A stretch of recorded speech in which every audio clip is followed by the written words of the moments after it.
Shalom, selamat malam. Kami ucapkan kepada seluruh umat Tuhan dimanapun berada. Selamat bergabung dengan kami dalam KKR Online dengan tema Kristus di dalam kamu, pengharapan kemuliaan. Baik, saat ini sebelum kita memulaikan ibadah kita akan berdoa dan doa buka akan dipimpin oleh Ibu Popi Kumentas. Mari kita berdoa bersama-sama. Bapa kami yang di surga, Engkau Allah kami, pencipta langit, bumi, laut, dan segala isinya. Bapa yang kami kenal dan sembah melalui Yesus Kristus, Putramu yang tunggal, yang sudah mati di kayu salib untuk menebus semua salah dan dosa kami. Malam hari ini kami berterima kasih untuk semua kebaikan Tuhan yang sudah menuntun kami, sehingga pada malam hari ini kami boleh berkumpul kembali untuk melanjutkan acara KKR online. Kiranya Roh Kristus boleh menuntun kami semua, baik yang mendengar teristimewa kepada pembicara, agar firman Tuhan pada malam hari ini boleh dibentangkan dan kami boleh dituntun kepada semua kebenaran. Terima kasih untuk semua kebaikan Tuhan yang kami rasakan, dan kami mau mendoakan juga untuk alat, media, jaringan, listrik yang kami gunakan pada malam hari ini. Kiranya semuanya boleh berjalan dengan lancar, supaya acara ini boleh membawa kepujian bagi nama-Mu. Inilah doa kami, mohon ampun kami dari dosa kami, karena kami sudah berdoa hanya di dalam nama Yesus yang adalah Tuhan dan Juru Selamat kami. Amin. Biarlah segala yang bernafas memuji Tuhan. Saat ini kita akan mendengarkan lagu pujian trio pimpinan dari Saudara Jones Ayurbaba.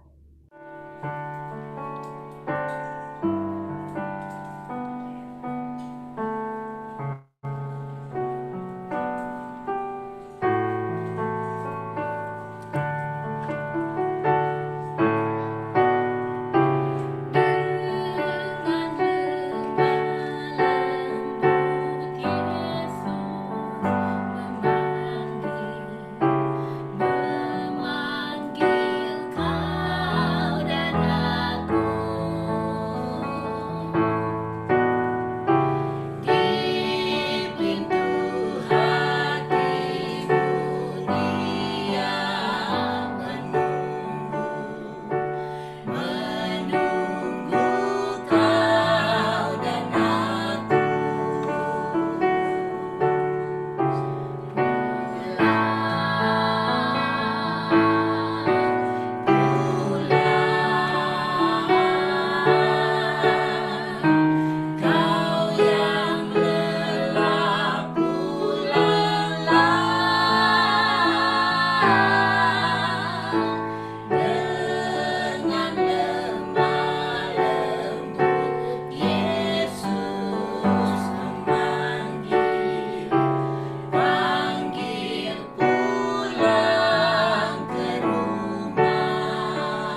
Terima kasih untuk lagu pujian yang sudah dibawakan.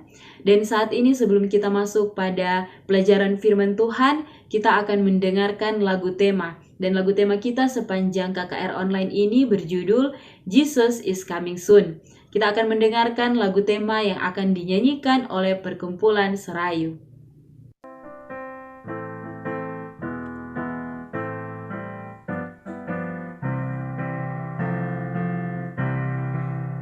Sometimes are here, filling men's hearts with fear. Freedom we all hold dear, now is at stake. Humbling your hearts to God, strength from the chastening road. Seek the way, pilgrim stroll, Christians away. Jesus is coming soon, morning or night or noon. Many will meet their doom. Trumpets will sound. All the dead shall rise, righteousness in the skies, going where no one dares, heavenward bound. Baik, saat ini marilah kita siapkan hati dan pikiran kita untuk mendengarkan pekabaran firman Tuhan yang akan disampaikan oleh Saudara Nader Mansyur.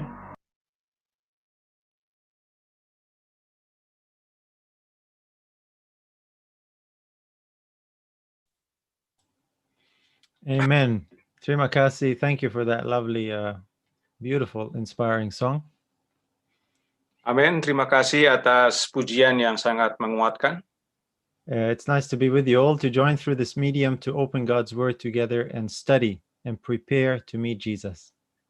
Senang bergabung bersama saudara sekalian dalam belajar firman Tuhan untuk bersedia bertemu dengan Yesus. So, salamat malam to everyone. My name is Nader, and we'll get straight into God's Word together.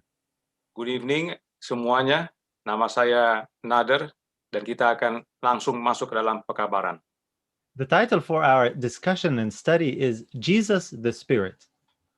Judul pekabaran kita malam hari ini adalah Yesus Roh. And this is not usually a title that we refer to Christ with.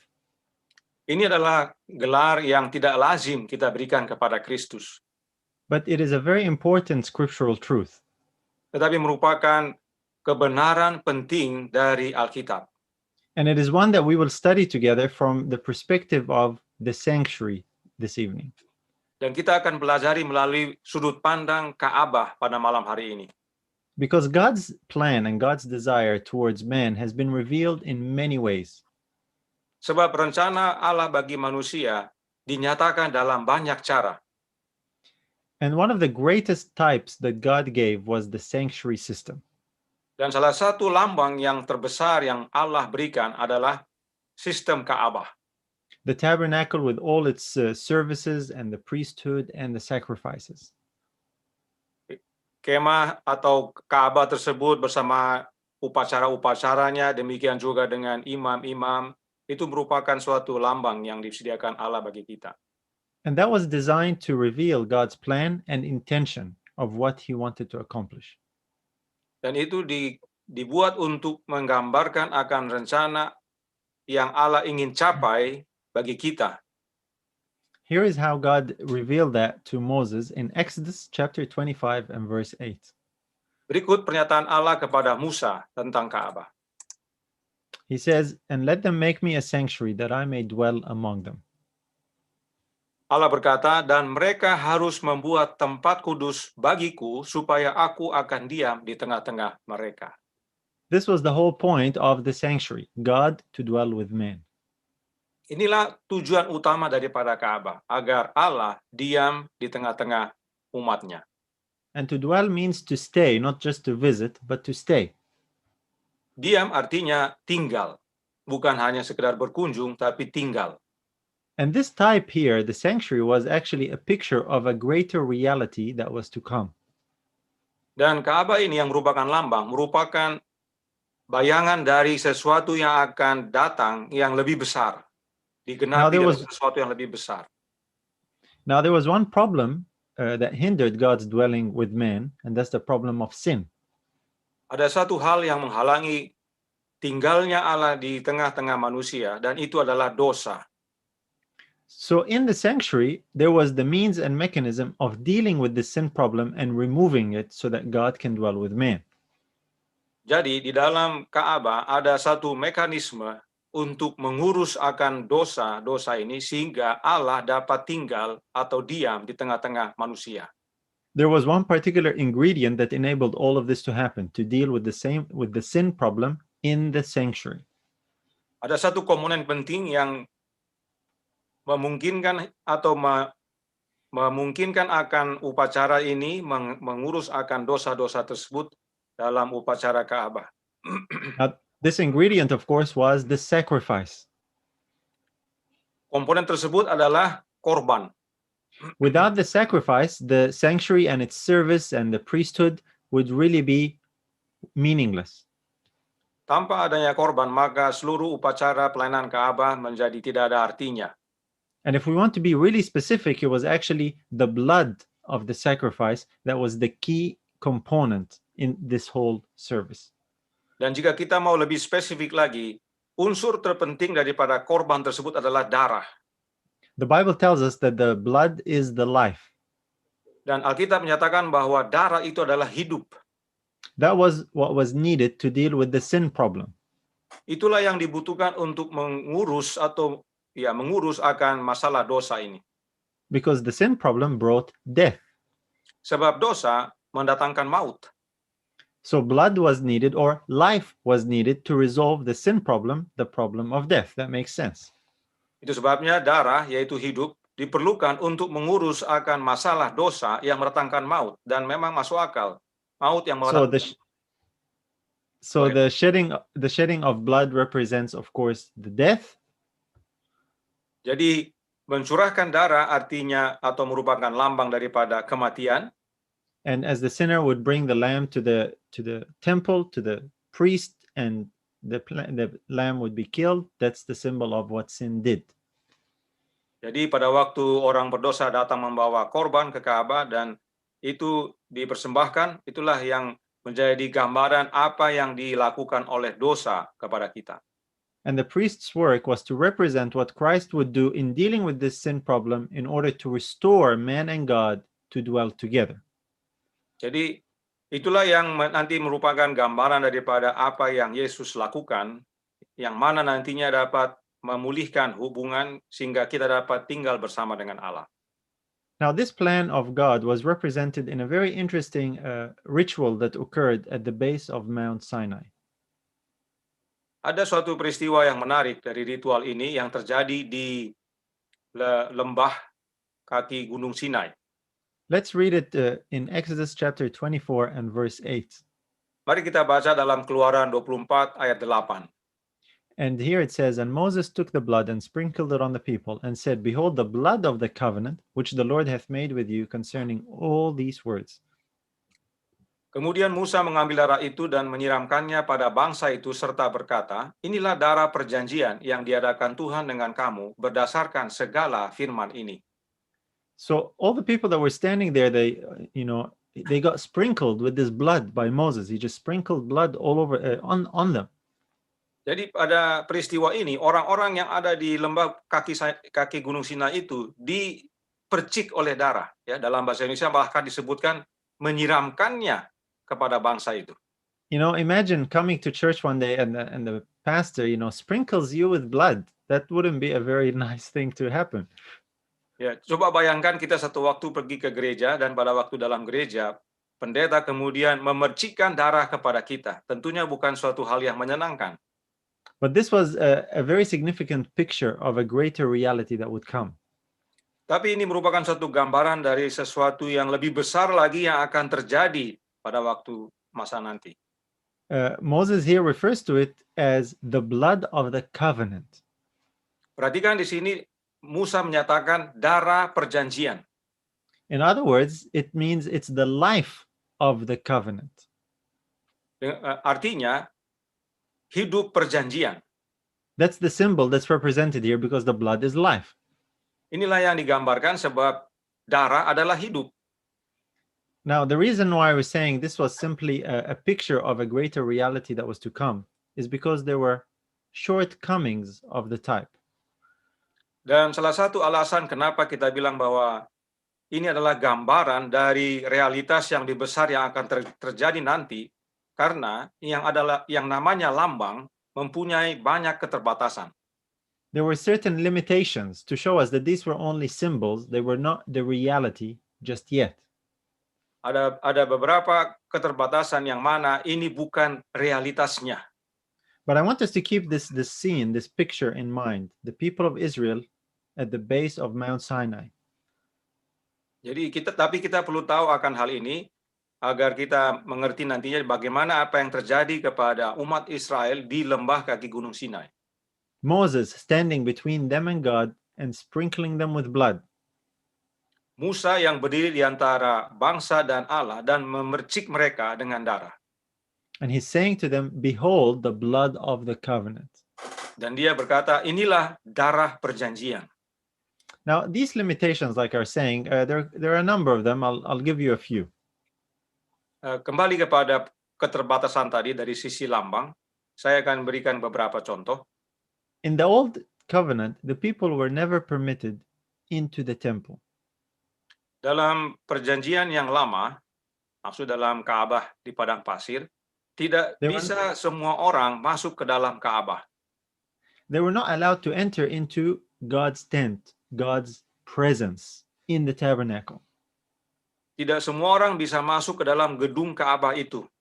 Gedung di mana Allah tinggal diam, tidak bisa semua orang masuk. Only the priest was allowed to enter in. Hanya imam yang boleh masuk ke dalamnya. And even the priest was not allowed to enter in except one day a year into the most holy place. Bahkan ruang yang maha kudus atau bilik yang maha suci tidak selamanya bisa dimasuki oleh imam besar, hanya sekali setahun. So these were a number of limitations of the type. Inilah beberapa keterbatasan daripada lambang tersebut. Another aspect is that God's tent of the tabernacle was in one location. Dan aspek lainnya adalah Ka'bah Allah itu hanya berada pada satu lokasi. So if you wanted to go to where God's presence was, you had to go to that location where that tent was. Sehingga bila mana kita mau pergi hadir di hadirat Allah, kita harus pergi kemana kemah itu berada. See, all these things show us that this was simply a shadow or an illustration. Ini semua memberikan kepada kita pengertian bahwa itu adalah lambang atau ilustrasi.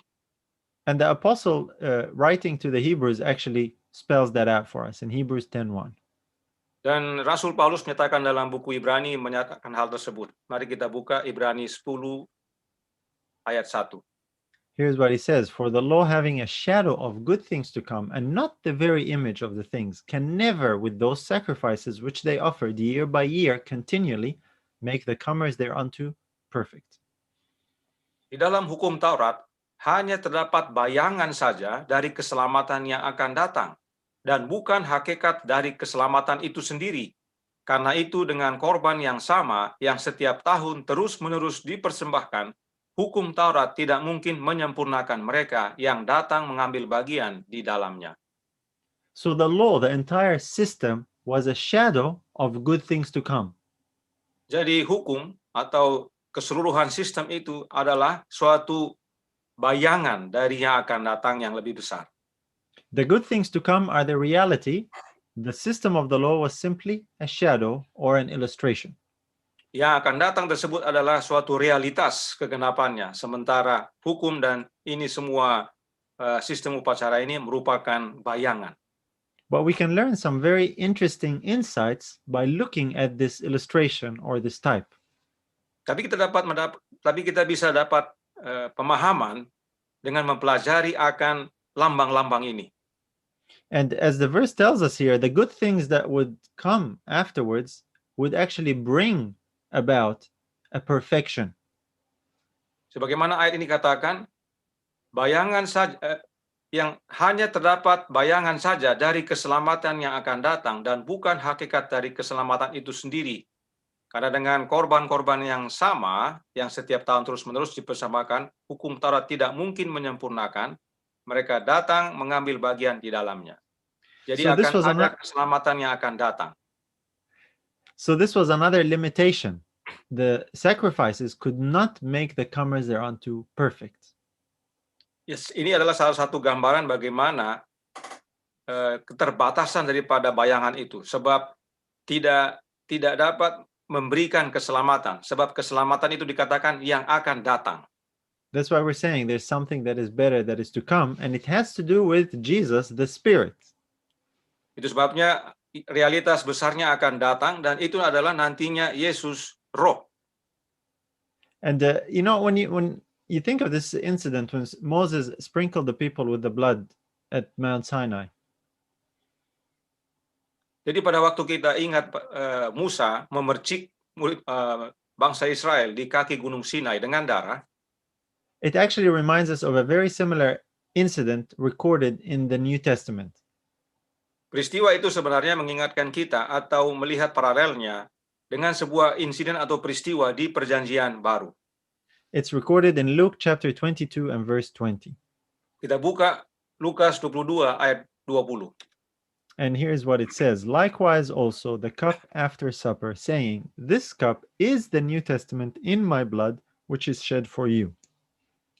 Demikian juga dibuatnya dengan cawan sesudah makan. Ia berkata, cawan ini adalah perjanjian baru oleh darahku yang ditumpahkan bagi kamu. This story is a direct parallel to what Moses did with the people of Israel. Peristiwa ini merupakan paralel yang langsung kepada apa yang Musa lakukan terhadap bangsa Israel. Notice the elements that are similar. There is a covenant, there is blood, and they are the people. Perhatikan ada unsur-unsur yang serupa. Ada darah perjanjian, ada umat, ya. Kemudian ya, And there is someone standing there as the one who is administering this blood. dan ada seorang yang berdiri yang melayani akan darah ini. But this time, Jesus doesn't sprinkle the disciples with the blood. He actually asks them to drink it, to take it within. Dan kali ini gantinya dipercikkan cawan yang melambangkan darah daripada Yesus ini diminum, ditelan. And he tells them, this is the New Testament or covenant in my blood. Dan dia katakan bahwa ini adalah perjanjian baru oleh darahku. So according to Jesus, the New Testament or the New Covenant is actually in his blood. Jadi menurut Yesus perjanjian yang baru itu di dalam darahnya itu adalah di dalam darahnya, ya. And blood, of course, we saw means life. Dan kita sudah lihat tadi bahwa darah adalah hidup. So this is important. According to Jesus, the New Testament is not in a book. Jadi ini penting kita pahami bahwa perjanjian baru itu bukan masalah buku. The New Testament is not in letters and words. Perjanjian baru itu bukan huruf dan abjad. The New Testament, this new covenant, is actually in his life. Perjanjian baru itu adalah di dalam hidupnya. Now, we are reading the words of the Bible, which we refer to as the New Testament section of the Bible. Kita memang membaca akan perjanjian baru yang merupakan suatu bagian dari Alkitab. And it's telling us about the existence of that reality in Christ. Dan itu menyatakan keberadaan realitas tersebut atau yang kita sedang pelajari ini di dalam Yesus. And so this experience here with Jesus and his disciples was also foretelling a reality that was still to come. Dan apa yang dialami oleh murid-murid bersama Yesus ini merupakan suatu gambaran akan suatu realitas yang masih akan terjadi lagi di masa mendatang. Because what he gave them was still also a symbol. It was, there was juice in the cup. He says, take, drink, this is my blood. The New Testament in my blood. Sebab apa yang Yesus berikan kepada murid-muridnya pun masih berupa lambang. Karena itu bukan darah yang sesungguhnya. Itu adalah anggur, ya. Tapi itu merupakan gambaran daripada darahnya. it was representing an experience that the disciples would have that would be an internal thing within. Namun itu memberikan gambaran kepada murid-muridnya bahwa nantinya perjanjian yang baru itu adalah suatu pengalaman yang dialami oleh mereka dari dalam. Now, we want to look at the fulfillment of this parallel between the Last Supper and what Moses did. Nah, kita akan lihat bagaimana hubungan paralel dari kedua ini, yaitu apa yang terjadi pada perjamuan malam ini dengan apa yang Musa lakukan di kaki Gunung Sinai. But before we look at that fulfillment, I want to look at some background lead up to it to help us appreciate it a little bit better. Tapi sebelumnya kita lihat bagaimana hubungan dan kegadapannya, kita lihat beberapa info tentang latar belakang agar kita lebih mengerti dan lebih menghargai akan pemahaman ini. You see, the whole purpose, like we're saying, of the sanctuary is so that God can dwell with man. Sebagaimana kita tahu bahwa maksud tujuan daripada Ka'bah adalah untuk Allah diam di tengah-tengah umatnya. God would dwell with the people. Allah diam bersama umatnya. And the problem of sin would be resolved. Dan masalah dosa dibereskan. And what was happening on earth, we are told, was a picture of the heavenly. Dan sebagaimana dinyatakan kepada kita bahwa apa yang terjadi di dunia ini merupakan gambaran apa yang terjadi di surga. Now, this was the case in the Old Testament when God told Moses and gave him that instruction. Sebab itulah nyatakan Allah kepada Musa pada waktu Allah menyatakan instruksi untuk membangun Ka'bah kepada Musa. What is the New Testament parallel to that dwelling place of God with man in the tent? Jadi sekarang yang perlu kita tanyakan adalah apa paralel daripada yang dinyatakan Allah kepada Musa tersebut di Perjanjian Lama, ya, yang merupakan suatu kemah atau tenda dengan yang ada di Perjanjian Baru. Now this is where it gets interesting as we link it with Christ and Jesus being the Spirit. Karena ini merupakan suatu hubungan yang sangat menarik karena kita akan melihat hubungannya dengan Kristus yang adalah Roh. Because what we're dealing with really here is the sanctuary teaching and doctrine biblically and practically. Kita akan lihat bagaimana aplikasi doktrin dari atau pengajaran daripada Ka'bah secara praktikal. Here is how God dwells with us according to the New Testament. Berikut bagaimana Allah diam bersama-sama dengan umatnya sesuai pernyataan dalam Perjanjian Baru. And Matthew records this in chapter 1 verse 23. Dan Matius mencatatnya dalam Matius 1 ayat 23. He says, "Behold, a virgin shall be with child, and shall bring forth a son, and they shall call his name Emmanuel, which being interpreted is God with us." Sesungguhnya anak darah itu akan mengandung dan melahirkan seorang anak laki-laki, dan mereka akan menamakan dia Immanuel, yang berarti Allah menyertai kita. This phrase is so important, God with us. Kalimat ini sangat penting, Allah beserta kita. That's the meaning of the name Emmanuel. Itulah arti kata Immanuel. Now that should remind us of what God had told Moses, "Let them make me a sanctuary that I may dwell among them." Ini akan mengingatkan kita kepada perintah Allah kepada Musa untuk mereka membuat Ka'bah agar Allah diam di tengah-tengah mereka. So now God's dwelling with man is not in a building or a structure. Sekarang Allah diam di tengah-tengah manusia, bukan lagi dalam bangunan atau struktur. God's dwelling with man is actually in a person, in his son, Jesus.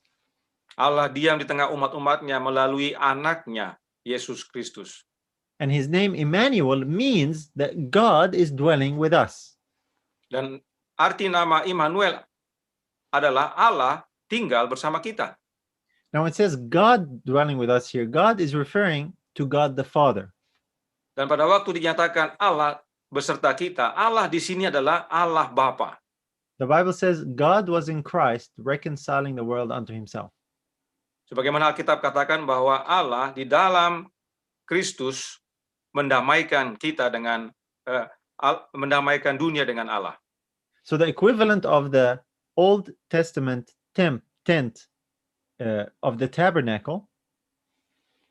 Jadi paralel daripada Ka'bah yang lama di Perjanjian Lama is now a person, the very Son of God himself. His name is Emmanuel. Sekarang digenapi dalam seseorang yang namanya Immanuel, yang artinya Allah beserta kita. This is how God the Father is with us. He is the link. His Son is the link. Inilah cara daripada Allah untuk tetap bersama kita. Penghubungnya adalah anaknya. And now, for the first time since the fall of man, God's purpose is again realized in restoring us to Him. Dan kembali setelah beberapa masa, Allah kembali mewujudkan pemulihan ini, ya, sehingga kita dapat bersama-sama dengan Dia. Now, when Jesus was on earth, He made it clear that the Father was actually the one who was dwelling in Him. Dan Yesus pada waktu di dunia ini menyatakan bahwa Bapanya lah yang tinggal dalam dirinya. He explains to us what God with us means. It's not referring to Him, it's referring to His Father being with us through Him. Dan Dia jelaskan bagaimana makna Immanuel itu, Allah beserta kita, bahwa Bapanya lah yang dalam kita, dalam dirinya, bukan dirinya dalam dirinya. Here it is in John 14 and verse 10. Kita baca dalam Yohanes 14 ayat 10. Jesus says, "Believest thou not that I am in the Father, and the Father in me? The words that I speak unto you, I speak not of myself, but the Father that dwelleth in me, He doeth the works." Yesus berkata, "Tidak percayakah engkau bahwa aku di dalam Bapa dan Bapa di dalam aku? Apa yang aku katakan kepadamu tidak aku katakan dari diriku sendiri, tetapi Bapa yang diam di dalam aku, dialah yang melakukan pekerjaannya." So again, the same language used here. The Father dwelt in Christ. Jadi bahasa yang sama digunakan bahwa Bapa tinggal di dalam Kristus. That's Jesus explaining specifically who is meant by God with us. Jadi Yesus secara khusus menyatakan arti daripada Allah beserta kita. So now the realization of God's purpose is getting closer. What was represented as a tent, now the reality is coming to fruition in the New Testament. Jadi penerapan daripada rencana Allah kepada kita ini semakin dekat dengan umatnya. Dahulu menggunakan tenda dan upacara. Sekarang melalui anaknya yang lebih dekat lagi bersama kita. Now the disciples of Jesus recognized this transition, that the reality, the good things had now come. Murid-murid Yesus memahami akan ini, bahwa realitas daripada hal yang baik ini telah datang. If you remember Stephen and in his last sermon and only sermon recorded, he talks about this. Dan kalau kita ingat khotbah daripada Stefanus yang merupakan khotbahnya yang terakhir, karena sesudah itu dia dihukum mati. Here it is in Acts chapter 7 verses 48 and 49. Kita akan lihat cuplikannya apa yang dia bilang pada Kisah 7 ayat 48 sampai 49. He says, "Howbeit the Most High dwelleth not in temples made with hands, as saith the prophet, Heaven is my throne, and earth is my footstool. What house will ye build me, saith the Lord, or what is the place of my rest?" Dia berkata, "Tetapi yang Maha Tinggi tidak diam di dalam apa yang dibuat oleh tangan manusia, seperti yang dikatakan oleh Nabi. Langit adalah tahtaku, dan bumi adalah tumpuan kakiku. Rumah apakah yang akan kamu dirikan bagiku? Demikian firman Tuhan. Tempat apakah yang akan menjadi perhentianku?" Now, this is very interesting what Stephen is saying here, because he's talking about temples and God's dwelling place. Jadi suatu hal yang menarik yang Stefanus sampaikan, bahwa dia menjelaskan tentang Ka'bah yang merupakan tempat tinggal daripada Yang Maha Tinggi. And he makes a statement that seems to contradict what God had told Moses. Dan dia membuat pernyataan yang berlawanan dengan apa yang Allah telah nyatakan kepada Musa. Stephen is saying that the Most High God, that's God the Father, doesn't dwell in temples made with hands. Stefanus katakan bahwa Yang Maha Tinggi, yaitu Allah Bapa, tidak diam di dalam apa yang dibuat oleh tangan manusia. And God had told Moses, "Let them make me a sanctuary that I may dwell among them." Padahal Allah berkata kepada Musa, "Buatlah Ka'bah supaya saya dapat tinggal di tengah-tengah kamu." So what seems like a contradiction is only the realization of the disciples that the reality is greater than the type. Sepertinya kontradiksi, tetapi murid-murid mengerti bahwa realisasi daripada kegenapannya lebih besar daripada lambangnya. Because it was God actually who through Isaiah said this. What Stephen was saying, he was quoting the prophets, as it says here in the end of verse 48, as saith the prophet. Sebagaimana khotbah Stefanus ini merupakan kutipan dari penjelasan yang Yesaya sampaikan. Sebagaimana dia katakan dalam akhir kalimat ayat 48. Dia bilang seperti yang dikatakan oleh Nabi. Ini dia kutip dari pernyataan Nabi Yesaya. God is basically saying, how can you take the things that I made and think that you can build a fit habitation for me? Jadi Allah sebenarnya berkata bahwa bagaimana kalian atau bagaimana umat-umat Allah itu mau membuat sesuatu yang dia perintahkan dan menjadikan itu tempat tinggal saya. Because God's saying, has not my hands made all these things? I'm the maker of it all. Sebab dia berkata, bukankah tanganku yang membuat semuanya ini, bahwa saya adalah pencipta segalanya? So in other words, the only one who is fit to make a temple, a dwelling place for God, is actually God himself. Jadi yang cocok untuk yang cocok untuk membuat tempat tinggal bagi dirinya sendiri, yaitu bagi Allah, adalah dirinya sendiri. That's why when Jesus came to earth, the Bible actually says, a body hast thou prepared for me. Itu sebabnya, Yesus pada waktu datang ke dunia ini, dia katakan bahwa engkau telah menyediakan tubuh bagiku. And the birth of Jesus was a miracle where the Spirit of God, the Spirit of the Most High, of the Highest, came upon Mary and accomplished the birth of Jesus. Itu sebabnya pada waktu Yesus lahir di dunia ini, roh daripada yang maha tinggi, yaitu Allah Bapa, datang kepada Maria, berkuasa atas Maria, dan terjadilah kelahiran Yesus. So this component is of great significance. That's why we're talking about the reality is greater than the symbol. Jadi hal-hal ini merupakan hal yang perlu dipahami dan penting agar kita lihat bahwa realitasnya itu lebih besar daripada lambangnya. Now let's go back and connect the other component we kind of left for a while, the blood of the covenant. Nah, sekarang kita lihat lagi hubungannya yang sempat kita tinggalkan, yaitu darah perjanjian. Because Jesus said that the New Testament is in his blood or in his life. Sebab Yesus berkata bahwa perjanjian yang baru terdapat di dalam darahnya. We often think of the New Covenant as a contract or as an agreement or even as a promise. Kita seringkali mengerti perjanjian itu merupakan suatu kesepakatan atau suatu janji, ya.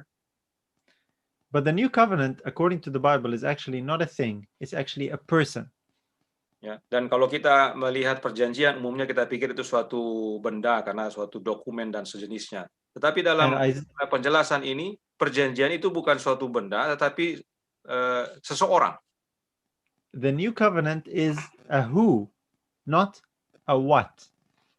Ya, bahwa perjanjian yang baru itu bukanlah apa, tetapi siapa. Here it is in Isaiah 42, verse 6 and 7. Kita baca dalam Yesaya 42 ayat 6 sampai 7. I, the Lord, have called thee in righteousness, and will uphold thine hand, and will keep thee, and give thee for a covenant of the people, for a light to the Gentiles, to open the blind eyes, to bring out the prisoners from the prison, and them that sit in darkness out of the prison house. Saya menuliskan, aku ini Tuhan telah memanggil engkau untuk maksud penyelamatan, telah memegang tanganmu, aku telah membentuk engkau dan memberi engkau menjadi perjanjian bagi umat manusia, menjadi terang untuk bangsa-bangsa, untuk membuka mata yang buta, untuk mengeluarkan orang hukuman dari tempat tahanan dan mengeluarkan orang-orang yang duduk dalam gelap dari rumah penjara. This is a messianic prophecy, speaking of Christ, of course. Ini adalah nubuatan untuk Mesias yang menyatakan tentang Kristus tentunya. And here we're told that Jesus will be given for a covenant of the people. Di sini dikatakan bahwa dia akan menjadi perjanjian bagi umat manusia. That's the new covenant. Itulah perjanjian yang baru itu. So it makes sense then that Jesus says, take, drink. This is the New Testament in my blood or in my life. Itu sebabnya Yesus berkata, ambil cawan ini yang adalah perjanjian yang baru di dalam darahku. Because I am actually the new covenant. Sebab Yesus hendak menyatakan bahwa dirinya lah perjanjian yang baru itu. And the active ingredient of that covenant is my very own life. Dan unsur yang penting daripada perjanjian itu adalah hidupnya. And you need to take it and drink it and make it your own internally. Dan itu sebabnya dia berikan supaya umatnya atau muridnya mengambil dan meminumnya sehingga hidupnya itu menjadi bagian dari hidup mereka secara internal. And that's the way that God can dwell with you. Dan itulah cara bagaimana Allah dapat tinggal bersama kita. Because you're receiving my life, the life of Emmanuel. Sebab kita menerima hidup daripada Immanuel. And Emmanuel means God with us. The Father dwells in me. Dan Immanuel artinya Allah beserta kita, maka Bapa tinggal di dalam kita, dalam diri kita masing-masing. So I hope you're seeing the picture here, the reality of what was represented in the tabernacle in the wilderness. Diharapkan masing-masing kita dapat melihat bagaimana realitas daripada lambang dari Ka'bah yang di padang pasir yang nantinya digenapi dalam Yesus Kristus. Now, what does this have to do with Jesus the Spirit? Nah, sekarang bagaimana hubungannya atau maksudnya dengan Yesus Roh? Because this is the title of our study, and that's really the point of our discussion this evening. Sebab inilah judul pekabaran kita dan merupakan poin utama dari pelajaran kita malam hari ini. And the answer is actually very simple. You should be able to see it already, but it's recorded in 1 Corinthians 15, verses 45 to 47. Dan jawabnya dapat kita lihat langsung dari 1 Korintus 15 ayat 45 sampai 47. And here is what it says. And so it is written, the first man Adam was made a living soul, the last Adam was made a quickening spirit. Howbeit, that was not first which is spiritual, but that which is natural, and afterward that which is spiritual. The first man is of the earth, earthy, the second man is the Lord from heaven. Paulus menuliskan, seperti ada tertulis, manusia pertama Adam menjadi makhluk yang hidup, tetapi Adam yang akhir menjadi roh yang menghidupkan. Tetapi yang mula-mula datang bukanlah yang rohaniah, tetapi yang alamiah. Kemudian barulah datang yang rohaniah. Manusia pertama berasal dari debu tanah dan bersifat jasmani. Manusia kedua berasal dari sorga. We wanted to read a little bit of context here to just get the full meaning. Jesus is this last Adam. Kita perlu pelajari konteksnya dan agar kita memahami secara penuh bahwa Yesuslah Adam yang terakhir itu. And according to this verse here, Jesus was made a spirit that gives life. Maka dinyatakan melalui ayat ini, Yesus menjadi roh yang menghidupkan. You know, many times we're familiar with John 1:14 that says the word was made flesh. Kita seringkali familiar dengan ayat Yohanes 1 ayat 14 bahwa firman itu telah menjadi manusia. And we quote that a lot to emphasize that Christ was a human just like us, and that's true. Dan seringkali kita kutip ayat itu untuk membuktikan atau menyatakan bahwa Kristus telah menjadi manusia sama seperti kita, dan itu benar. We know him as the last Adam or the second Adam. Itu sebabnya kita kenal dia sebagai Adam yang terakhir atau Adam yang kedua. But the same Bible also tells us that this last Adam was made a life-giving spirit. Namun Alkitab menyatakan bahwa Adam yang terakhir ini menjadi roh yang menghidupkan. That's why the title is Jesus the Spirit. Itu sebabnya judul renungan kita adalah Yesus Roh. Or in other words, Jesus the life-giving Spirit. Atau bisa dikatakan Yesus Roh yang menghidupkan. Because our problem with sin is a problem of death. Sebab masalah kita dengan dosa adalah masalah kematian. And to solve this death problem, Jesus came. He was God with us to give us life. Dan untuk mengatasi masalah dosa dan masalah maut ini, Yesus datang sebagai Allah beserta kita dan memberikan hidupnya. And the quality of the life that he gives us, it is a holy life. Dan hidup yang dia berikan kualitasnya adalah kualitas hidup yang kudus. meaning it is righteous, it is complete. Artinya, hidup yang benar dan sempurna. It's the holy life of Christ. Itulah hidup Kristus yang kudus. Or in other words, it's the Holy Spirit of Christ. Atau dalam kata lain, itu adalah roh yang kudus dari Kristus. Because spirit means life. Sebab roh artinya hidup. In other words, what we're talking about here is none other than the Lord himself. That's that life. Karenanya, yang kita bahas malam hari ini tidak lain dan tidak bukan adalah Yesus Kristus itu sendiri. You see, only Jesus is called Emmanuel. Hanya Kristus yang disebut Immanuel. There is no one else who is God with us. Tidak ada yang lain yang disebut dengan Allah beserta kita. There is no other person, there's no other being in the whole universe who is given to us to be Emmanuel, God with us. Tidak ada makhluk di alam semesta ini yang disebut dengan Immanuel atau Allah beserta kita. And the New Testament is in the blood or life of the Son, not in anyone else. Dan darah perjanjian itu, perjanjian yang baru itu hanya ada pada anak Allah dan tidak ada pada oknum lain atau pribadi yang lain. Now, this seems very basic, but it is very fundamental and very profound at the same time.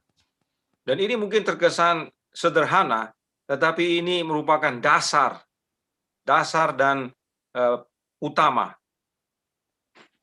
Now, let's see how else the Bible brings that out to emphasize the truth that Jesus is indeed the Spirit. Nah, sekarang kita lihat bagaimana Alkitab menyatakan tentang memang Yesus itu adalah roh. In 2 Corinthians chapter 3 and verse 17, this is what we are told. Now the Lord is that Spirit, and where the Spirit of the Lord is, there is liberty. 2 Korintus 3:17 Paulus menuliskan, sebab Tuhan adalah roh, dan di mana ada roh Allah, di situ ada kemerdekaan. So this should remind us and put together, a number of the things that we covered already. Ya, ada beberapa poin yang sudah kita bahas. Only the Son can make you free. Oleh karena itu perlu kita tahu bahwa hanya anak yang dapat memerdekakan kita. We read earlier in Isaiah the prophecy that speaking of Christ, he would bring out the prisoners from prison. Kita baca tadi bahwa dalam Yesaya bahwa Sang perjanjian itu, yaitu Yesus, akan mengeluarkan orang yang duduk dalam rumah gelap, ya, rumah penjara. It is Jesus who is the covenant. He is the one that does that. Yesuslah yang adalah perjanjian itu, dialah yang melakukan itu, yang mengeluarkan orang dari rumah gelap atau rumah penjara tersebut. And here very clearly, the apostle tells us that the Lord Jesus is that Spirit. Dan di sini, Paulus dengan jelas menyatakan bahwa Yesuslah roh itu. The idea of the Trinity today teaches that there is someone else who is the Spirit. It's not Jesus. Doktrin Trinitas ajarkan saat ini bahwa ada oknum lain yang disebut roh dan bukan Yesus. It teaches that God the Holy Spirit is a different person to the Father and is a different person to the Son. Trinitas ajarkan bahwa Allah roh itu adalah pribadi oknum yang berbeda dengan Bapa dan Anak. And it's the Spirit who is now with us. Dan Allah roh inilah yang sekarang beserta kita. In other words, it's not Emmanuel, it's someone else. Dengan kata lain, bukan Immanuel yang beserta kita, tapi oknum lain. And that's a great insult to Christ and to the Father. Dan itu adalah penghinaan besar bagi Kristus dan juga bagi Bapa. Because it ends up removing God away from us. Sebab itu menjauhkan Allah Bapa daripada kita. Because the person that God gave to be God with us, Emmanuel, we substitute him with someone else. Sebab oknum yang mana Allah Bapa diam bersama-sama dengan kita diganti dengan oknum lain yang bukan Immanuel. Now, I'm not trying to talk about this to try and debate the issue of the Trinity. We're talking about the practical elements of the gospel, brothers and sisters.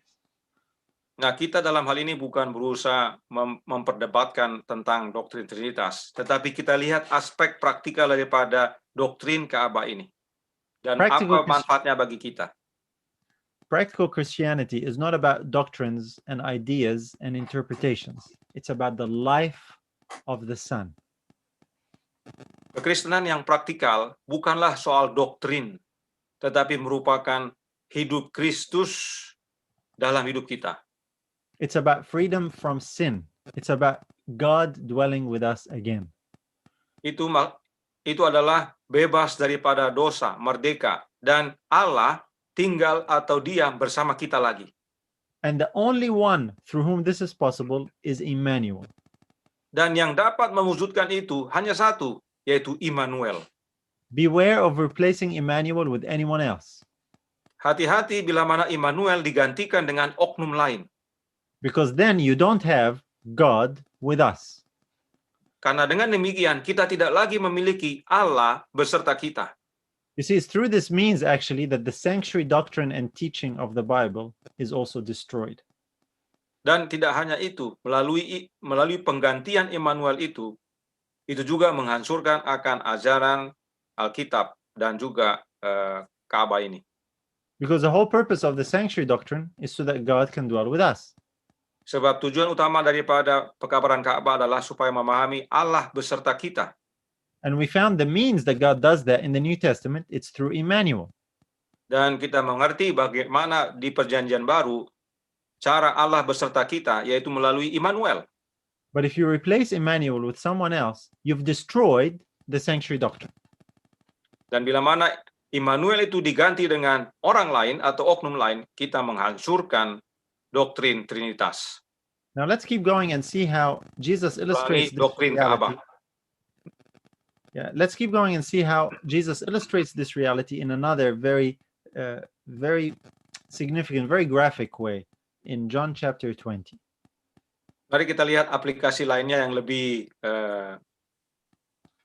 menggambarkan akan apa yang kita sedang pelajari ini dari pernyataan Yesus dalam Yohanes 20 ayat 22. And John 20 verse 22, it says, "And when he had said this, speaking of Jesus, he breathed on them and saith unto them, Receive ye the Holy Spirit," or the Holy Ghost. Berkata, dan sesudah berkata demikian, ia mengembusi mereka dan berkata, terimalah Roh Kudus. Where did the Holy Spirit come from according to this verse? Dari mana asalnya Roh Kudus menurut ayat ini? It came from Christ. It's his very own breath. Itu berasal daripada Yesus, itulah nafasnya. It's his very own life. Your breath is your life. When you stop breathing, it means you're dead. Your life has departed.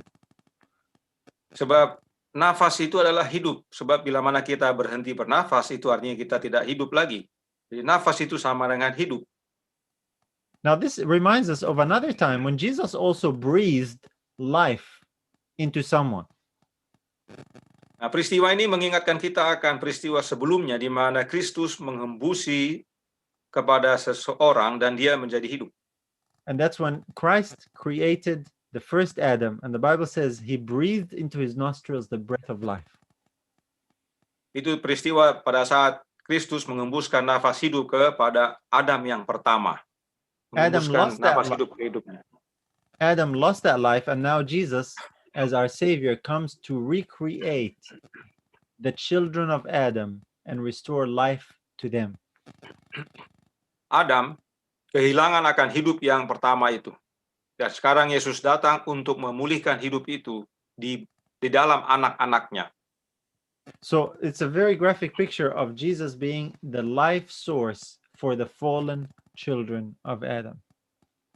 Jadi melalui peristiwa ini Yesus menggambarkan satu gambaran yang sangat jelas tentang sumber hidup itu kepada anak-anak Adam. And it's also a parallel to what Moses did with the children of Israel at the base of Mount Sinai. Demikian juga apa yang dilakukan Musa kepada bangsa Israel di kaki Gunung Sinai.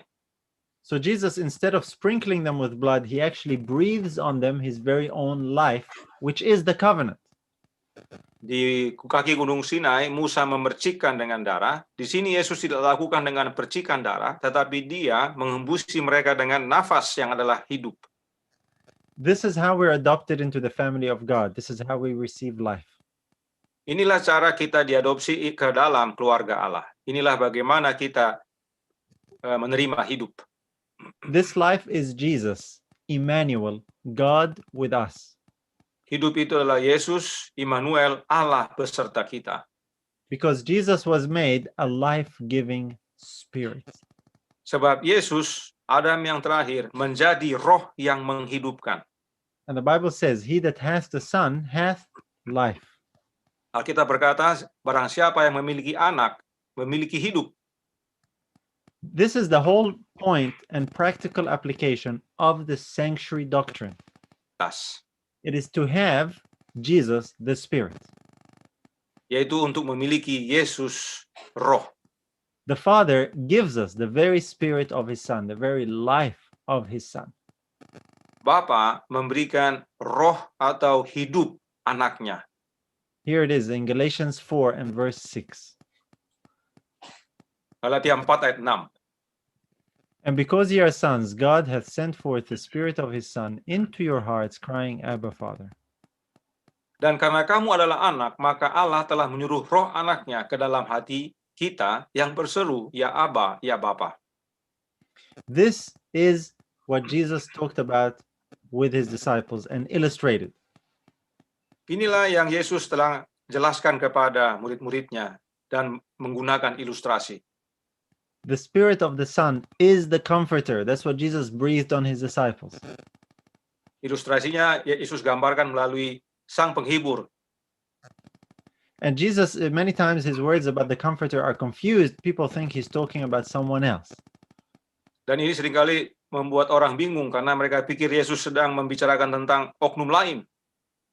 But Jesus explains His own words and shows that the Comforter is none other than He Himself. He is the only one who has made a life-giving spirit for us.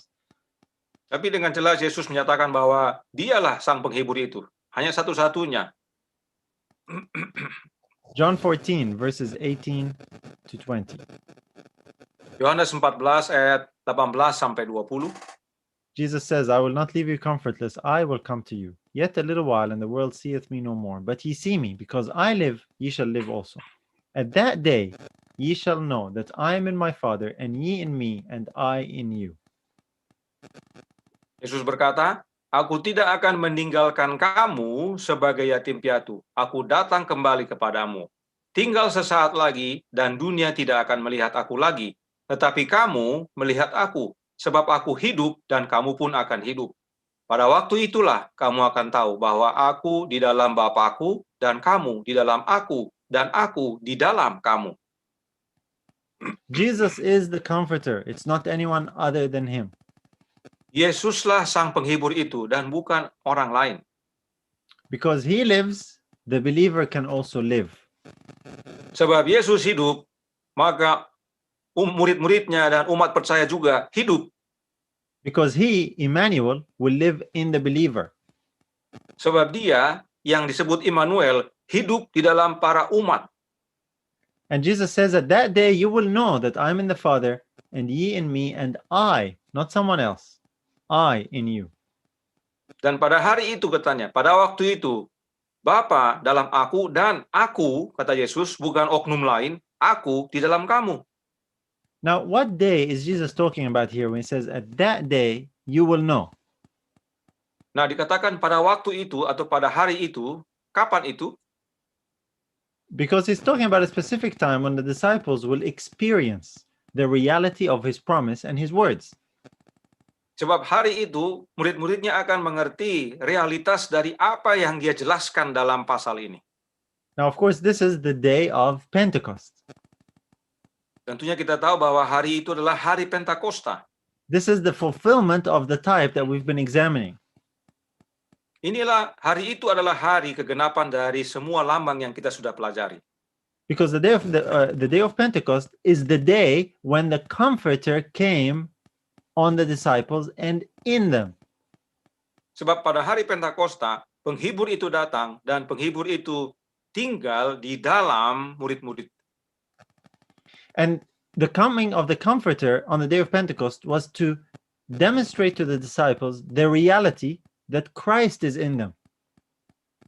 Jadi pada hari itu adalah suatu kegenapan realitas bahwa penghibur itu, yaitu Kristus, di dalam hidup mereka. That was Emmanuel, God with us, now dwelling in his people. Yaitu Immanuel, Allah beserta kita, tinggal di dalam umatnya. So when Moses sprinkled the people on the bottom of Mount Sinai, that was a picture of this day. Jadi pada waktu Musa memercik darah kepada bangsa Israel di kaki Gunung Sinai, itu adalah gambaran akan yang akan terjadi di hari Pentakosta. Now Jesus was giving his Spirit, the Comforter, into his disciples, which is the new covenant. Pada hari Pentakosta, Yesus mencurahkan hidupnya, rohnya, yang merupakan perjanjian yang baru. So this was the fulfillment of what he did with them in the Last Supper by drinking the cup with them and giving it to them. Ini juga adalah kegenapan dari apa yang Yesus sampaikan di perjamuan malam terakhir itu. Bahwa This was the- darahnya adalah perjanjian yang baru. This was the fulfillment of when he breathed on his disciples and says, "Receive ye the Holy Spirit." Now on the day of Pentecost, they received it. Ini juga merupakan kegenapan dari apa yang Yesus telah lakukan kepada murid-muridnya dalam Yohanes 20 ayat 22 tadi. Pada waktu dia And- mengembusi mereka dengan Roh Kudus. And this is the greater reality of what was represented by Moses sprinkling the people with blood and saying, "This is the blood of the covenant." Jadi kembali ini adalah realita besar dari apa yang Musa lakukan pada waktu dia memercikan bangsa Israel dengan darah dan mengatakan inilah darah perjanjian itu, inilah kegenapan realitas yang besar The itu. life of Jesus, brothers and sisters, is the key ingredient in the new covenant. Jadi hidup Yesus itu adalah unsur utama dalam perjanjian yang baru itu. This is the law of the Spirit of life in Inilah- Christ Jesus. Ini adalah hukum roh itu yang terdapat dalam hidup Yesus. Just like the Israelites were given a law on Mount Sinai, Sebagaimana bangsa Israel menerima hukum di Gunung Sinai, now on the day of Pentecost, the law that they received was the law of the Spirit of life, which is in Jesus. pada hari Pentakosta mereka menerima hukum dari hukum roh yang menghidupkan itu, yang mana adalah hidup daripada Yesus itu. This is what the new covenant is all about. It's about Jesus, the Spirit, Emmanuel. Inilah perjanjian yang baru itu, yaitu tentang Yesus, roh, Immanuel. Now let's just jump forward a little bit and look at the practical application for us here, the earthly sanctuary. Mari kita lompat sedikit sehubungan dengan hal ini. Kita lihat tentang Ka'bah duniawi. We're going to look at Ephesians chapter 2. Kita akan lihat Efesus 2 ayat 19 sampai 22. Verse 19 to 22. And here is Yeah. what it says. Now, therefore, ye are no more strangers and foreigners, but fellow citizens with the saints and of the household of God, and are built upon the foundation of the apostles and prophets, Jesus Christ himself being the chief cornerstone, in whom all the building fitly framed together groweth unto an holy temple in the Lord, in whom ye also are builded together for an habitation of God through the Spirit. Paulus menuliskan, demikianlah kamu bukan lagi orang asing dan pendatang, melainkan kawan sewarga dari orang-orang kudus dan anggota-anggota keluarga Allah yang dibangun di atas dasar para rasul dan para nabi, dengan Kristus Yesus sebagai batu penjuru. Di dalam dia tumbuh seluruh bangunan rapih tersusun menjadi bait Allah yang kudus di dalam Tuhan. Di dalam kamu, ulangi, di dalam dia kamu juga turut dibangunkan menjadi tempat kediaman Allah di dalam roh. Just like the Jews were so preoccupied with the building, the temple of the building, that they actually killed the Son of God. orang Yahudi sibuk dengan bangunan Ka'bah sampai-sampai mereka membunuh membunuh Ka'bah yang hidup, yaitu anak Allah. Many times people today are so preoccupied with the sanctuary doctrine, all about a building in heaven and all the different apartments of it. Demikian juga sekarang banyak orang yang disibukkan dengan diskusi tentang bangunan Ka'bah yang ada di surga serta ruangan-ruangannya. To the neglect and even the replacement of the Son of God from his earthly temple. Mereka sampai mengacuhkan atau tidak memperhatikan peran daripada anak Allah dalam Ka'bah yang ada di dunia ini. You see, God's dwelling is through his Son, with his Son. He is God with us, the Son of God. That's the temple in the New Testament. Di dalam perjanjian lama, Allah beserta umatnya adalah Ka'bah tersebut. Dan di dalam perjanjian baru, Allah beserta umatnya adalah anaknya. And by extension, the body of Christ, the believers, are also the dwelling place of God, the household of God. Oleh karena itu, tubuh Kristus, yaitu umatnya, adalah tempat tinggal Allah, tempat kediaman Allah dalam roh. When it says here, the last part, the habitation of God through the Spirit. Ya, ulangi bahwa umatnya itu dibangunkan menjadi tempat kediaman Allah di dalam roh. Who is that Spirit? That's the Lord. That's Emmanuel. Siapa roh tersebut? Dialah Tuhan tadi, yaitu Immanuel. So Jesus in the flesh is ministering in the heavenly sanctuary.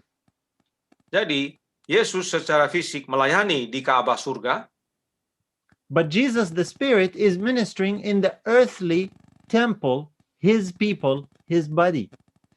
tetapi Yesus roh melayani di dalam umatnya, di dalam Ka'bahnya, yaitu umatnya, di dalam mereka. Accomplishing God's purpose of God dwelling with us. Menyelesaikan akan maksud Tuhan, ulangi, maksud Allah, untuk Allah diam di tengah-tengah umatnya. The sanctuary, brothers and sisters, can only have one priest. Only Christ is the qualified high priest. Saudaraku dalam Tuhan, Ka'bah hanya bisa memiliki satu imam besar, dan yang berkualifikasi adalah anak Allah, Yesus Kristus. He's the only one in whom the problem of sin for mankind has been solved and eradicated. Hanya dia saja yang telah menyelesaikan masalah dosa dan memusnahkannya. It cannot be anyone else other than Christ, Jesus, the Spirit. Tidak ada yang lain, hanya Yesus, roh. Because the life of Christ is the antidote to the sin problem and to death. Sebab hanya hidupnya Yesus saja yang merupakan penawar dari dosa dan juga maut. This is the practical aspect of it. When we give our life to Christ and we surrender, we receive something from him. Inilah aspek praktikal daripada kebenaran ini. Pada waktu kita menyerahkan hidup kita kepada Yesus, kita menerima sesuatu dari Dia. We receive his very own life. Kita menerima hidupnya. He becomes our Emmanuel. Dia menjadi Immanuel kita. And that's the only means that God the Father can now dwell with us Dan personally. melalui Dia, Allah Bapa tinggal bersama kita. And brothers and sisters, understanding this is to help us exercise a more intelligent faith and therefore an experience. Saudaraku dalam Tuhan, melalui ini kita tidak hanya mengerti, tetapi juga mempraktekkan suatu iman yang bertumbuh dalam perjalanan kekristenan kita. This is the practical application of the sanctuary doctrine. It's not about buildings in heaven, even though there is a building in heaven. Inilah aplikasi praktikal dari doktrin Ka'bah, ya, yang seringkali kita hanya berfokus kepada bangunan, apakah di dunia ini atau di surga, dan memang ada bangunan itu, tetapi kita seringkali fokus kepada bangunannya. Namun inilah aplikasi praktikalnya bagi kehidupan kerohanian kita. The question is this: is Jesus the minister of this temple here on earth? Pertanyaan adalah, adakah Yesus yang melayani di dalam Ka'bah hidup kita di dunia ini. And when you have Him dwelling in you, you can meet with any sin or temptation or trial, knowing that in His life there is already victory accomplished. Dan bila mana kita memiliki Dia dalam hidup kita dapat menghadapi dosa atau tantangan yang ada, memahami dan mengetahui bahwa hidupnya adalah hidup yang penuh kemenangan. Because we're no longer in the shadow, now we're in the reality, we're in the fulfillment, we're in what God designed to give us that experience. Kita bukan lagi hidup dalam masa bayang-bayang atau lambang lagi. Kita sudah hidup dalam masa realitas kegenapan apa yang telah Allah sediakan bagi kita. I want to close with our last verse that summarizes all this beautifully. Saya ingin tutup dengan satu ayat akhir yang merangkumkan semuanya ini dengan indah. And it's in Galatians chapter 2 and verse 20. Yaitu dalam Galatia 2 ayat 20. And Paul here says, I am crucified with Christ, nevertheless I live, yet not I, but Christ liveth in me. And the life which I now live in the flesh, I live by the faith of the Son of God, who loved me and gave himself for me. Paulus berkata, namun aku hidup, tetapi bukan lagi aku sendiri yang hidup, melainkan Kristus yang hidup di dalam aku. Dan hidupku yang kuhidupi sekarang di dalam daging adalah hidup oleh iman dalam Anak Allah yang telah mengasihi aku dan menyerahkan dirinya untuk aku. That's what it means to be under grace. Inilah makna daripada di bawah kasih karunia. That's the only means that sin cannot have dominion over us. Inilah cara untuk dosa tidak dapat berkuasa dalam hidup kita. The temple of God on earth, his people, cannot be inhabited by anyone other than the Son himself. Umat Allah di dunia ini tidak dapat didiami selain daripada Anak Allah. Tidak bisa orang oknum lain, hanya Dia saja. He's the only priest. He is Jesus the Spirit. His name is Emmanuel. Dia adalah satu-satunya imam besar. Dia adalah roh yang menghidupkan. Dia adalah Immanuel. So I pray that this helps you understand the doctrine of the sanctuary and the reality of it more practically. Kiranya melalui ini adalah doa kami agar masing-masing kita mengerti dan melihat aplikasi praktikal daripada doktrin Ka'bah bagi kehidupan kerohanian kita. So that today you can say, yes, I want Jesus to be my high priest. Di mana hari ini kita dapat berkata, saya mau Yesus sebagai imam besar saya. Not just in a building in heaven, but to be the priest in this temple. Tidak hanya di Ka'bah surgawi, tetapi di dalam hidup kita, dalam diri kita yang adalah Ka'bah Allah. That I want Jesus to be my life, the new covenant. Dan saya mau Yesus menjadi hidup saya, perjanjian yang baru itu. So that I can live his life in the world today. Sehingga saya dapat menghidupkan hidupnya di dunia saat ini. I pray that this will be your decision this evening. Kiranya ini menjadi keputusan masing-masing kita pada malam hari ini. Let's close with a word of prayer. Mari kita berdoa. Father, we thank you for giving us Jesus, the Spirit. Bapa, kami berterima kasih telah memberikan Yesus roh. I pray that you will not just enlighten our understanding, but transform our experience. Kami berdoa agar Engkau tidak hanya menerangi pemahaman kami tentang hal ini, tetapi juga pengalaman hidup kami. We thank you for this message of truth contained in your word. Kami berterima kasih atas kebenaran ini yang terdapat dalam firman-Mu. And we thank you for your abiding Spirit, your very own Son.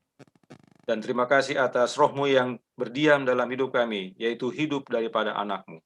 We ask all these things in Jesus' wonderful and mighty name. Kami minta semua dalam hanya nama anak-Mu yang penuh kuasa. Amen. Amin.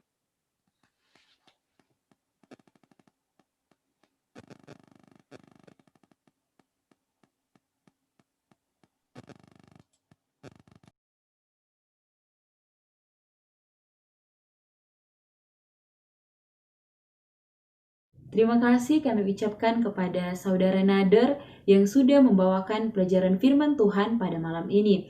Dan kami juga mengucapkan terima kasih kepada seluruh umat Tuhan dimanapun berada yang sudah bergabung dengan kami di KKR Online pada malam hari ini. Dan kami juga masih mengundang kepada saudara-saudari sekalian untuk bergabung kembali dengan kami pada besok malam di jam yang sama melalui akun Facebook Remnant atau melalui YouTube channel Yohanes 173. Dan judul pembahasan pada besok malam adalah Kristus di dalam kamu, pengharapan kemuliaan. Demikianlah seluruh rangkaian ibadah kita pada malam hari ini. Kami mengucapkan terima kasih, sampai jumpa kembali pada besok malam dan Tuhan Yesus memberkati.